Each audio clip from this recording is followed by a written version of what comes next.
Right, and I heard a lot of DJs out there, you know, they don't make their money like a lot of local radio stations like that play music and stuff. They don't make money unless they like do nightclubs and stuff, so they get their endorsements and stuff like that. Right. The on-air stuff is basically, for lack of a better term, is pretty much their way to endorse or put together everything they're doing outside of the television or the radio show itself. Exactly. They don't really make a whole lot of money for doing the radio itself.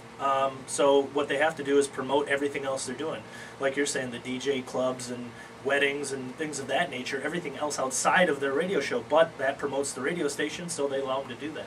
Excellent, excellent. You know, maybe one day, Jim, you think we'll ever get any sponsors? I don't know. Only time will tell. Well, you know, if you have a great product, we do. How many hits, Jim? How many hits have we gotten?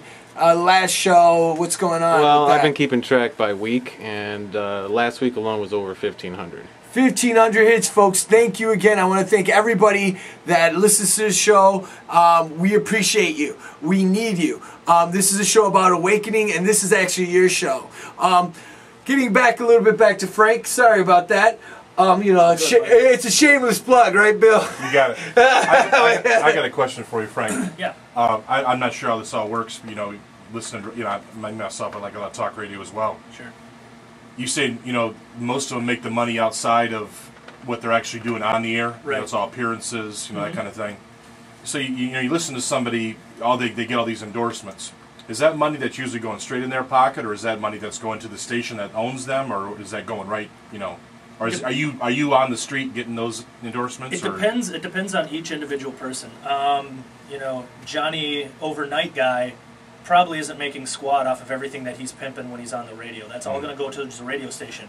The bigger guys, Rover, Maxwell, they're going to ink exclusive deals with partners outside of the radio station themselves. So they're not huge deals. I mean, you know, they're not making $25,000, $30,000 a year on these deals, but they'll probably make, you know, $2,000, $3,000, $4,000. You know, a year on promoting certain products or wearing certain hats or sunglasses or things of that nature. But for the most part, anything that they're talking about on the radio is going straight towards the actual radio show itself. It's going towards the company. Rover's an extreme different situation. He owns everything that he does. Wow. So he's a kind of an anomaly towards what most radio guys who are on the air do. And just for people who are listening all around the country, Rover is our kind of like our Howard Stern here in Cleveland. And that's my goal, is actually to become like a Howard Stern, you know. You want to be president of the world and Howard Stern? No, I just try to get the word out, baby. Wow. That a couple of weeks ago to all of a sudden today saying, because they have God. Okay. Great question, Christine. Awesome question. Again, God is love. I love everyone, and I've stated this again how many times, that God is pure love. I can't judge. I don't know. All I know is, yes, I believe Jesus Christ was the Messiah. He died for our sins. Now, again, if this kid was a good kid, never sinned, never did anything, who am I to judge? Only God knows his heart, and that's what I'm basically saying. And we talked about this with Osteen when he was on the Larry King show, and Larry King says, well, I'm a Jew. Am I going to go to hell if I don't believe in Jesus Christ? And basically, I'm in the same plateau where Osteen. But you said Osteen was wrong, that he should have said yes. No, he said, yeah, I did. And now I've come to the conclusion, because you know what? My God is more powerful than any God in this universe. He's within everything and everything. We've heard this 4 times now. Well, yeah, okay, fine. Okay, where I stand, again, I truly believe. You know, I hate to say it, I'm really the dooms gloom guy here. It's all systematically. Again, I said it, problem, reaction, solution. They're setting up these problems for us, so we react. We want to lower gas prices. We want lower food shortages are going to be coming out.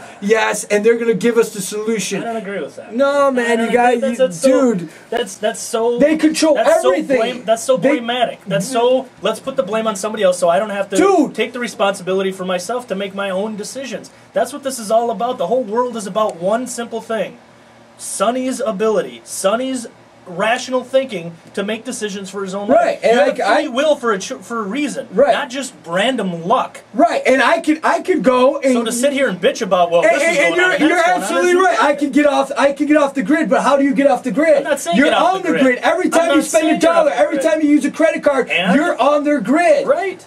But if okay, you're right. Absolutely, you're actually right, and that's God's given free will. Yes, I can go to an island somewhere. Not an island. I'm not saying you take yourself out of society. Well, that's the only way you're going to get out of them. No, I'm sorry. No. Go ahead. You change things, Sonny. You make one little change. You make one little change. You know, I heard a great story, and I don't know when I heard this. It's way back in I don't even know when. A little girl is walking along the beach. Can't be more than 5, 6 years old. Big wave crashes onto the shore. All these starfish are all over the place. Just millions of starfish laying out. So she starts running, picking up starfish, throwing one at a time as fast as she can back into the sea. This old gentleman walks up and says, "What are you doing?" "I'm throwing these starfish back into the sea so they don't die." He looks around and he says, "There's no way. You're not even going to make a dent in these at all. You're not going to make any difference to this at all." Picks up a starfish and says, "You know what? I'm going to make a difference to this one." Whips it back into the ocean. You're not going to change the world you yourself. Right. But what you can do is make changes the best that you can to impact many people. And when that's you why impact 1, 2, 3, you don't just take yourself off the grid and go to an island, Sonny. No, and change it. And that's what I'm trying to say, and that's why I do.